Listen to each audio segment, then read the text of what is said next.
Hey friends, welcome back to the Burn Stress Lose Weight podcast. I'm coming back to you from my car. We are celebrating the 4-year anniversary of this podcast, and I have so much to share with you. If you don't know what I'm talking about, last week I kicked off a 4-episode series, the top 4 lessons I have learned as a busy professional who has lost 60 pounds, but more importantly, has maintained that result through many messy, sticky life seasons and lots of imperfect moments. I have taken a fine-tooth comb over some of my most painful lessons that I had to learn to get to this place, and I wanted to share them all with you in this series. If you're watching this on video, you know that I'm coming to you from my car. I did bring my podcast mic because I wanted really good sound quality, but I have been having an excess number of after-school kid activities, chauffeuring the kids to swim practice and soccer practice, and sitting in the car. And this is where I just sometimes feel the most creative, and I wanted to use my time well, so I thought I would just bring the series to you from my car. So if you see someone walking in the background giving me a strange look, that's where I am. Before I get into lesson number 2 that I have learned on my journey of losing 60 pounds and maintaining it through now 6 or 7 years, I want to share with you how we are celebrating the 4-year anniversary of this podcast. First of all, celebrating is not my typical MO. It's not my personality, but I have realized it's going to be one of the lessons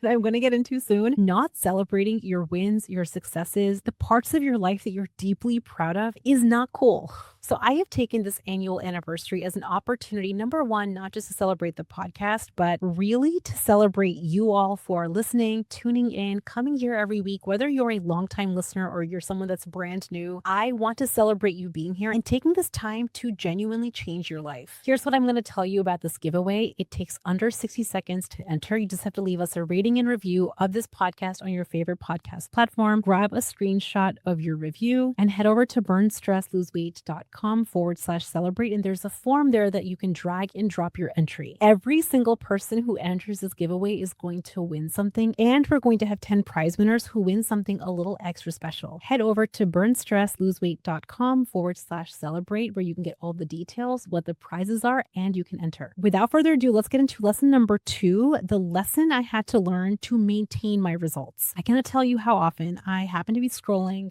Facebook or Instagram, and I see so many posts from very smart women basically asking what would be the absolute best strategy. I'm finally feeling the call to lose the weight that I have been meaning to lose, to feel better in my body. I want to feel healthy. I'm in my late 30s, 40s, or early 50s, and I know that if I don't start now, it's going to be really hard for me later. What's the best strategy for me to lose 15 to 20 pounds? Is it macros? Is it strength training? Is it calories or points? What is the strategy that I need to do to finally attack this problem? And whenever I see a post like this, I will almost always try to comment on it, asking one question. Before you go on the journey of sweeping in a brand new plan, do you know the specific habits that got in your way the last time? This is a mistake that I cannot tell you how many times I have made, and it's almost painful for me to reflect back on. It's more than a handful of times. I could say years and decades where I would, at the start of a new year or my birthday or even just like a fresh Monday, I would have this new fresh start energy of this is the week or this is the year, this is the program. And I would want to make these really huge sweeping changes because it felt exciting to do something brand new. It's basically shiny object syndrome. It's like you're buying something online. It really does excite a part of your brain to have a fresh sweeping strategy. But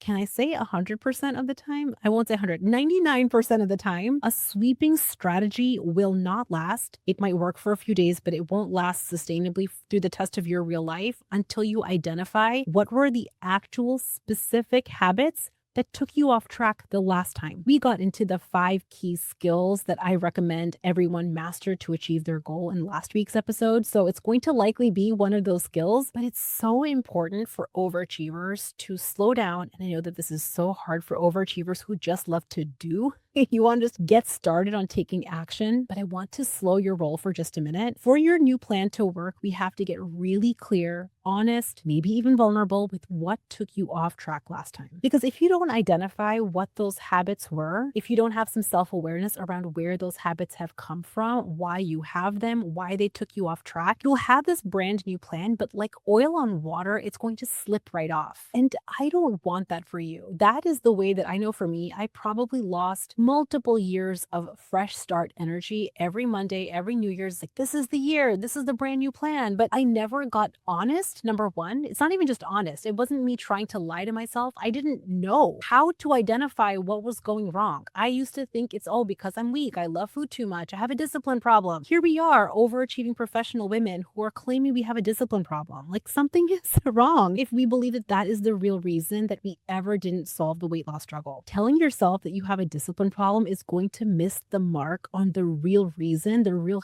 habits that took you off track. Here's some of the habits that used to take me off track that I had to, number one, become really aware of. I had to identify why I had these habits. What were these habits trying to solve for me? And what was going to be my plan for overcoming some of those habits so that my new plan actually stuck. The biggest habit that I had to identify is, when was I eating past personal satiety? Just a few bites past personal satiety. This is like where your gut actually feels satisfied. You've gotten enough high quality food. You know that you feel good, but you keep eating. You might eat because you don't want to waste the last few bites, or you're thinking that you might not get it again, or maybe you don't want to be wasteful. So you treat your body like a trash can or a suitcase, eating a few bites past satiety. Just a few bites past satiety at every meal over the course of the week is about a pound per week. That's just one bad habit that I had for sure for decades. My kids would eat their grilled cheese sandwich, leave their crust, and you'd find me eating their dry crust simply because I felt bad about throwing it out. Or we'd be at a restaurant that maybe felt really special, and I felt like, oh, I'm not sure if I'm ever going to get this type of a meal again, which is so ludicrous. But because of that relationship that I had with food, I would overeat it in the moment past satiety. The other time that I would eat past satiety is if I was in a social setting and other people were eating or drinking. Because I wanted to fit in, I would sometimes fill my plate or grab a cocktail just that I was doing what everyone else was doing. There are so many different flavors of when smart women are ignoring their gut in real time and we're eating past satiety. And that is one habit. No matter what your weight loss strategy is, no matter what your plan is, that one habit will bamboozle the best plans. The second habit that I had to find was, where was I using food to take a break from my real life? I would have a lot of stresses as an OBGYN physician, 2 kids, unpredictable schedule, on call sometimes, middle of the night deliveries, lacking time, so many responsibilities, you name it, professional women are dealing with it. And when I didn't really understand how to, number one, identify the thoughts I was having about my life that created stress, and number two, I didn't know how to allow the uncomfortable emotions of stress, it made a lot of sense that my brain looked for shortcuts. This is why we snack and scroll to take quick breaks from life stresses, but this is a habit that teaches your brain that you cannot handle an uncomfortable emotion. I really wanted to highlight this second habit because, just like the first one where you eat past satiety, using food to take a break from life stresses will bamboozle the best plans. It doesn't matter how disciplined you are or how smart you are, how many diplomas you have, these two habits will completely sidetrack the smartest overachiever. And the third bad habit that I had was my addiction to fresh start energy. We all love a fresh start. I know how much we crave it and love it. And honestly, there is a part of your brain that gets lit up with that shiny object feeling, but staying attached to the fresh start every Monday is depriving you of learning why you went off track the last week. Rather than learning where you might have had a gap in your strategy or in your skill, you fresh start. So you never learn what actually went off. You're not able to deeply address or make a micro tweak to your plan. And so you keep on rinsing and repeating the same results. You'll gain 5, lose 5, gain 5, lose 5. And not only is this deeply frustrating for you physically, it creates a lot of disbelief over time. So this episode is designed to be short and sweet. I know how much we love sweeping fresh plans, but this is a painful lesson that I had to learn, not just with weight loss, but even in my career and in my relationships. Before you embark on a fresh plan, get really good at identifying what were your top 3 to 5 habits that took you off track the last time. And for most of us, those top 3 habits that I talked about, it's simply a form of an urge to go off track. The urge to snack, scroll, and procrastinate adds up over time. And it's so fascinating how tiny moments, a few bites past satiety at every meal, snacking every time you want a small break, munching on something after dinner, meandering the pantry when you're bored, going to the break room when you want a break from work, all of these small moments add up. And the trouble when you're not able to identify what these specific habits are objectively, again, through the lens of a playful scientist, it's really easy to stay confused and get really frustrated with your results. I hope you enjoyed this podcast episode. This one is short and sweet. It is one I have seen coming up time and time again with so many smart women asking, does this strategy work?